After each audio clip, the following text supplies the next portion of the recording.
Assalamualaikum warahmatullahi wabarakatuh.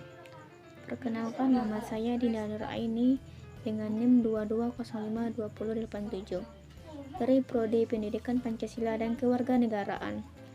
Baiklah, saya akan menjelaskan materi tentang ilmu negara. Materi yang pertama, yaitu pengertian ilmu negara dan objek ilmu negara. Ilmu negara adalah ilmu yang menyelidiki pengertian pokok dan sendi-sendi pokok dari negara dan hukum negara pada umumnya, yaitu menitik beratkan kepada suatu pengetahuan, sedangkan maksud dari sendi ialah menitik beratkan kepada suatu asas kebenaran. Pengertian menurut para ahli ilmu negara ialah menurut CST, Pensil mengartikan ilmu negara ialah ilmu pengetahuan yang mempelajari asas-asas pokok atau sendi dan pengertian tentang negara.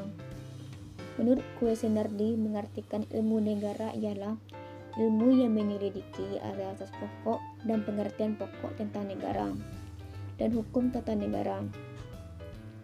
Menurut Victor Sitomorang mengartikan ilmu negara ialah ilmu pengetahuan yang mempelajari asas-asas pokok negara pada umumnya, yakni mengenai sejarah, gerak pertumbuhan dan perkembangan, hakikat dasar atau sifat-sifat, bentuk-bentuk, macam-macam lenyapnya negara, serta hal yang lain yang berkaitan dengan negara, misalnya hubungan antar negara, negara dengan hukum negara, negara dengan masyarakat, atau negara dengan agama.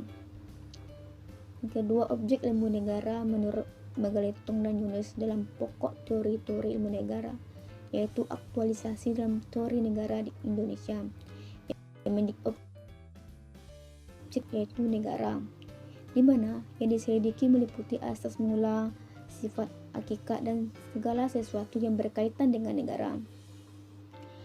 Ilmu negara menitik beratkan kepada pengertian negara secara umum. Kedua, sejarah ilmu negara dan faktor yang mempengaruhi ilmu negara. Mula dari sejarah ilmu negara ialah pada muncul saat 17 Agustus 1095, namun jika dilihat secara luas, konsep ilmu negara sudah ada sejak zaman Yunani.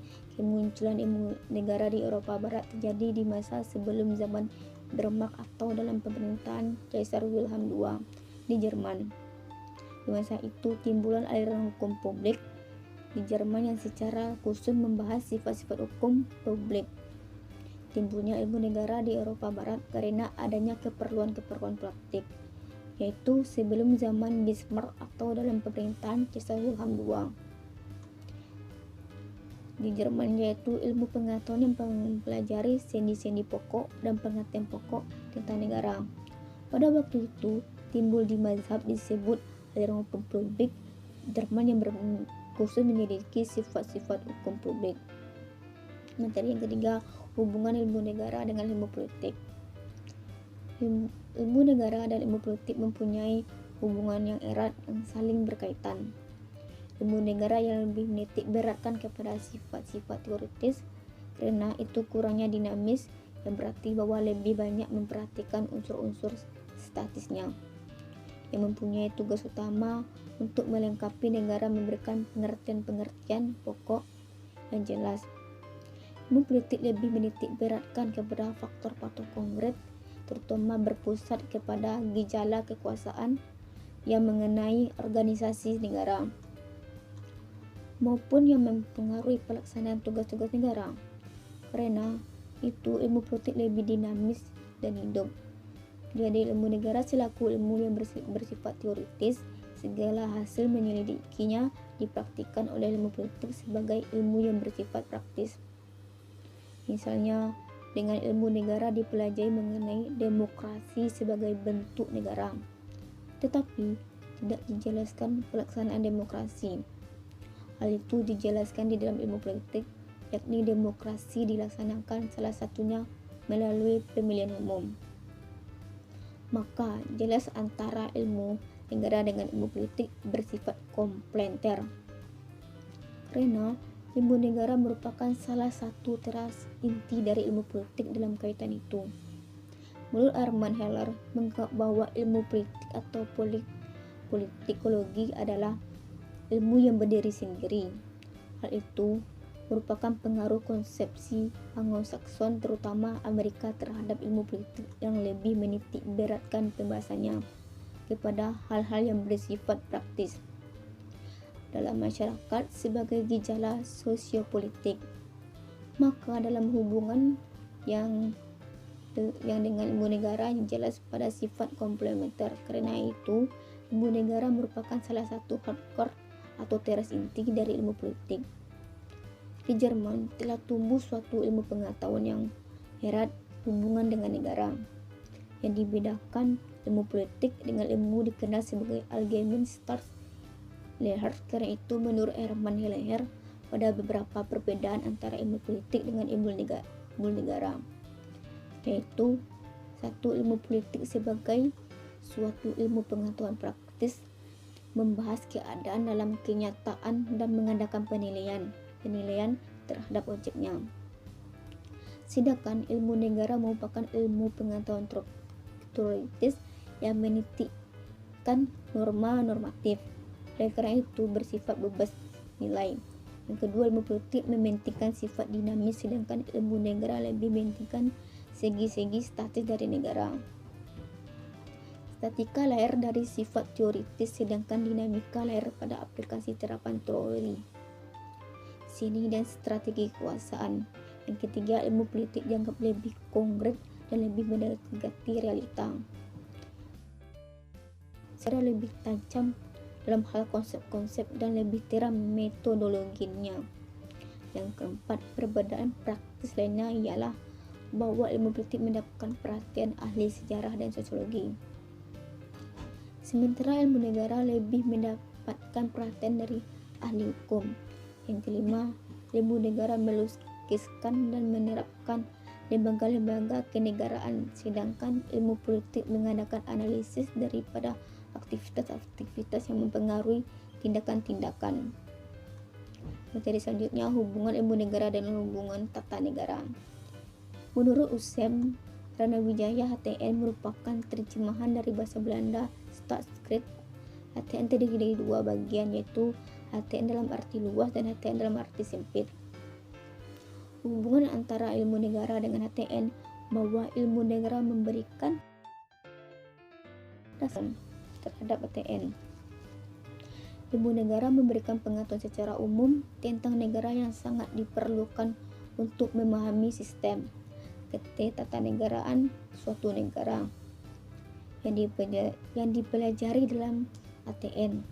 Jadi, negara merupakan pengantar dari HTN. Dalam kaitan itu, Azari menyatakan bahwa ilmu negara memberikan dasar-dasar teoritis kepada HTN, sehingga HTN merupakan koritasi teori-teori dalam ilmu negara. Sedangkan menurut Jimli Asidiki, ilmu negara atau sekatan dalam bahasa Belanda atau bahasa Jerman ialah ilmu pengetahuan yang menyelidiki asas-asas pokok dan pengertian-pengertian pokok mengenai negara dan hukum tata negara. Karena itu, menurut ilmu negara merupakan ilmu pengantar untuk mempelajari hukum tata negara. Yang kedua, hukum administrasi negara dan hukum internasional. Dalam ilmu negara yang diutamakan nilai-nilai teoritis ilmiahnya, sedangkan dalam HTN yang diutamakan ialah norma hukum dalam arti positif. Sedangkan HTN merupakan norma Wissenschaftskraft dalam kedudukannya sebagai ilmu pengantar bagi HTN, maka ilmu negara tidak mempunyai nilai praktis seperti halnya HTN. Sedangkan jika jauh dari pendapat George Jelinek yang membagi ilmu negara menjadi dua, yaitu kenegaraan dalam arti sempit dan maka jelas hubungan antara ilmu negara dan HTN bahwa kedua-keduanya merupakan bagian dari Staatswissenschaft dalam artinya luas dan sama-sama mempelajari negara sebagai objeknya. Meskipun memiliki persamaan, namun jelas keduanya lebih memiliki perbedaan.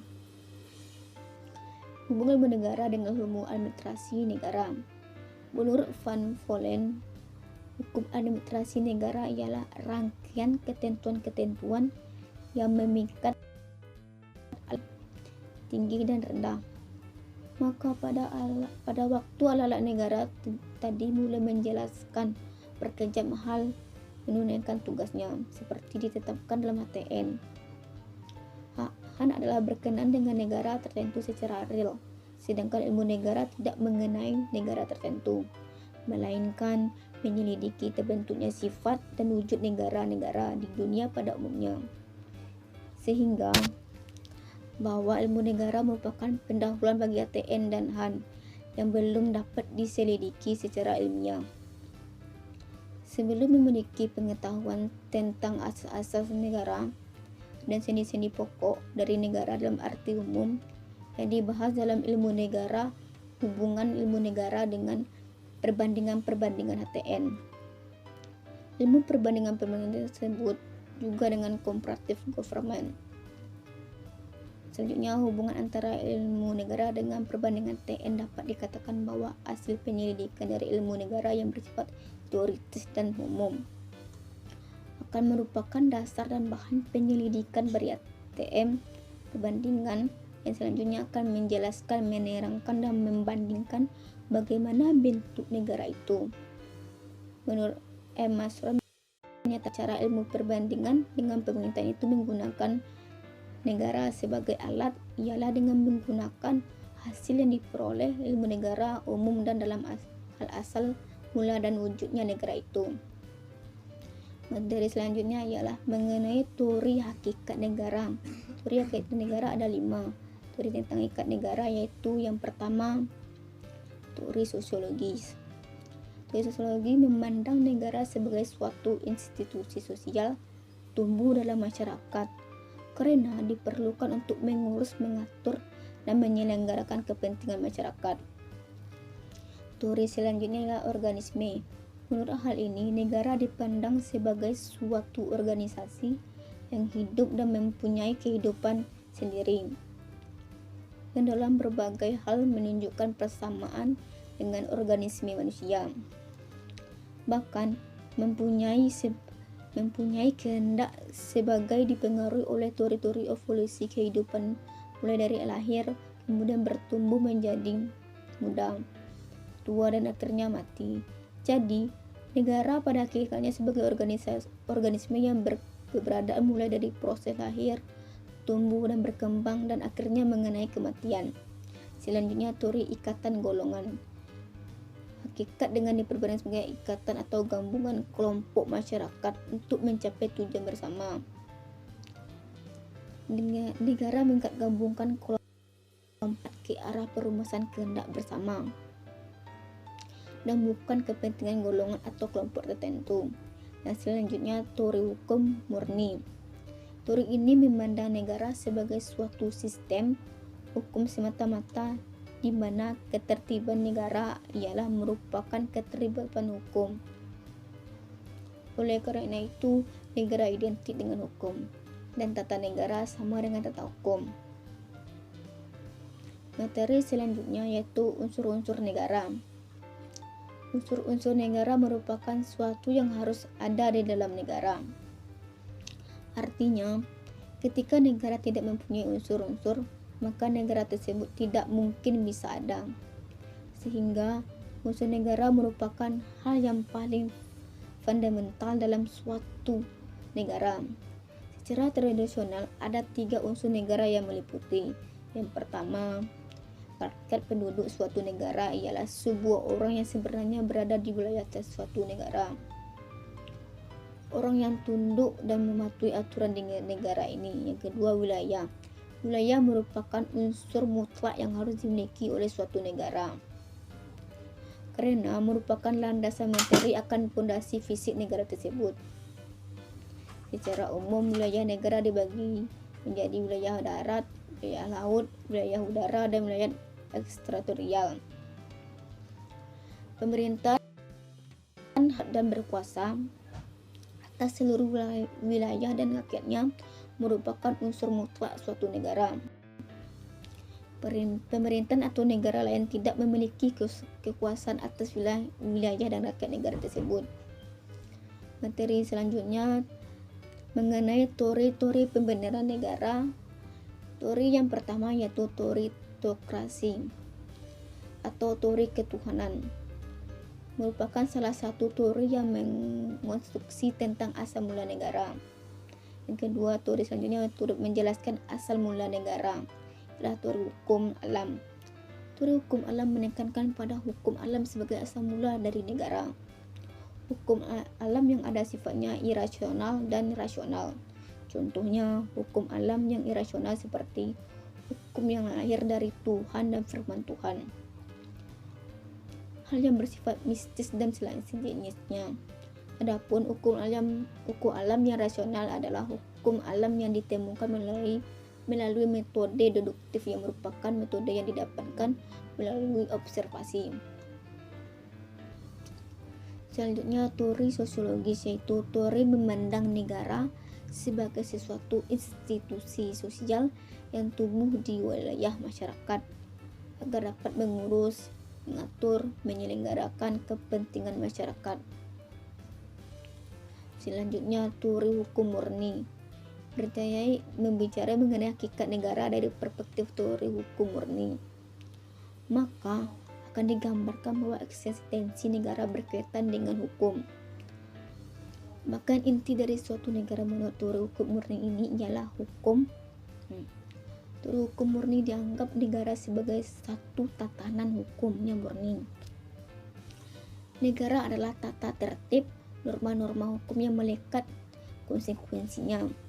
Negara memiliki otoritas untuk menjadi tertib hukum dan menjaga. Sekian dari materi yang saya sampaikan. Kalau ada salah dan janggalnya, saya mohon maaf. Assalamualaikum warahmatullahi wabarakatuh.